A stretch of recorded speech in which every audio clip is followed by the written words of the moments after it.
I'm not super well versed in the Castlevania series. I know the classics, Symphony of the Night, Simon's Quest, but one title I never hear anybody talk about is Castlevania Bloodlines.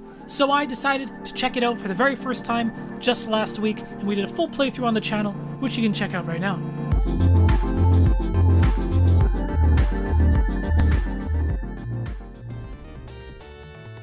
So leading up to my playthrough, I spent about a week with the game, learning the stages, learning the mechanics, learning the bosses and all of their patterns. And you know what? I've really enjoyed my time with Castlevania Bloodlines. And I feel like it's like the red-headed stepchild amongst the Castlevania series. And I don't know why that is. Is it because it's isolated on the Sega Genesis and has never left the Sega Genesis? I don't think that's it. Because, if you really think about it, most of the Castlevania games in the entire franchise, most of them have been exclusive to one platform or another. If you really think about it, Symphony of the Night, Super Castlevania, all of the Game Boy Advance and Nintendo DS titles. So what is it about Bloodlines that's kind of just left the game buried? You don't see it on any of the Sega Classic collections or anything like that, which there have been like a million of.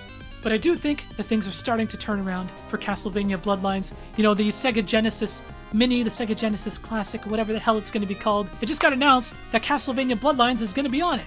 So finally, I think things are finally starting to turn around for Castlevania Bloodlines. But everyone that I've seen talk about Castlevania Bloodlines, whether it's on YouTube or Reddit or wherever, everyone has nothing but good things to say about it. So I don't know why it's been buried like this for so long. And me, myself, I'm like a new fan. So the game has two selectable characters, John Morris, who's an American, which you don't usually see in Castlevania games, and then you also have Eric Lecard.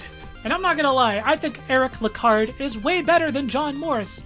John Morris, he's using the iconic Castlevania whip, and then Eric uses like this lance. But what makes Eric so much better, in my opinion, than John Morris, is that he's got way more mobility. He can vault on his lance and launch himself into the air and do an attack. It also gives him tons of frames of invincibility. And then he can also do like a grounded up diagonal attack. I think he's just a much better character all around. I think playing as John Morris, it's almost like hard mode. There are only 6 stages in the game, so it's not super long. I think a full playthrough would probably take you about an hour. That's how long it took me. And the game is short because it's meant to be challenging, it's meant to be hard. That's how a lot of these older games were designed. They were meant to prolong the game experience by making the game challenging. And I spent about a week learning the game and coming up with my own strategies for each of these bosses, and that was a really, really fun experience. And then, of course, that all culminated in my playthrough, which you can see, and we did pretty good. We did pretty good in my playthrough. I died twice, didn't have to use any continues, but on the final 2 stages, for instance, I didn't die a single time. Pretty proud of that. And can we talk about how this game looks? The pixel art in this game is so good. The character designs, some of these stages are just insane. Some of these stages are super unique and they have like a really epic feeling to them. I think my favorite's probably like stage 3 in the Leaning Tower of Pisa, and you're crawling to the top of the tower and then you're outside of it and it's cameras rotating around your character. It's awesome. One thing I also immediately noticed with this game compared to some of the Nintendo counterparts in the Castlevania series is this game's not afraid to show a little bit of violence, show a little blood. You don't need violence and blood to make a game better, but with the gothic and horror themed setting, I thought it was really fitting. And the boss fights, there are a lot of boss fights in this game. There's 6 stages, but each stage actually comes with like a handful of bosses of their own. Now, they're not all winners. There are some great ones, but they're not all winners. The gear boss from level 4, I wasn't a huge fan of. This dude who just makes it rain, he doesn't even attack you. You just need to kill him before he drowns you. There's a boss that's literally a fucking pillar. It's a pillar. You're fighting architecture. I don't get it.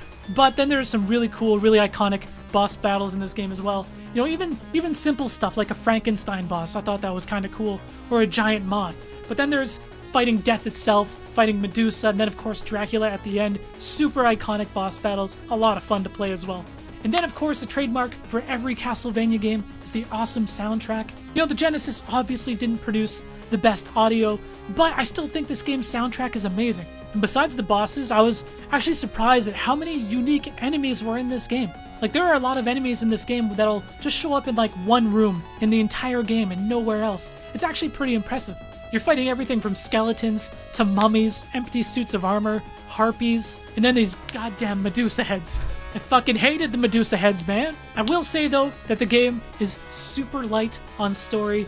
You're kind of just thrown into the middle of it. I think this is one of those things where I think you have to, like, read the game's instruction manual or something like that to get the full scope of the story. Because even after you beat the game, even after you kill Dracula, you get like one little sentence and like a static image of your character outside of Dracula's castle, and that's it. Fucking roll credits. That's all you need to know. Don't worry about it. But all in all, now that it's over, I really enjoyed this game, and this is like one of my first Castlevania games, one of my first Castlevania experiences, and now I want to go back and play the rest of them. And Konami's going to release like this Castlevania compilation coming out, I think this summer, so there's definitely a ton of opportunity to play some of these classic games. I hope Castlevania Bloodlines winds up in that Castlevania collection that Konami is putting out, because I really think more people need to play this game. It has been buried for too long. Anyways, let me know what you guys think. Thank you so much for watching. Peace out.